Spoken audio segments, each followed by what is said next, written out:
Doctor Minendra Rijal Morang क्षेत्र number 2 को लागि नेपाली कांग्रेसको तर्फबाट उम्मेदवार।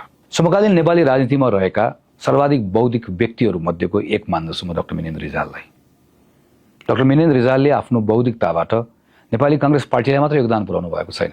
देशमा जतिखेर ठूलो वैचारिक संकट आएको छ त्यो बेलामा यो त्यो नभनिकन, नाफागाटा नभनिकन समाजलाई एउटा दिशा दिने प्रयास गर्नुभएको छ। यस्तो व्यक्ति संसदमा हामीलाई चाहिएको छ। हामीले अघिल्लो संसदमा मिनेन्द्र रिजाललाई मिस गर्यौं। यो पटक नेपाली कांग्रेस पार्टीको तर्फबाट उम्मेदवार हुनुहुन्छ। तपाईको क्षेत्रलाई त न्याय गर्नुहुन्छ नै, तपाईको क्षेत्रको उचित प्रतिनिधित्व गर्नुहुन्छ नै, तर सँगैमा संसदमा पनि मिनेन्द्र रिजालको उपस्थितिले संसदलाई पनि ठूलो योगदान पुर्याउँछ।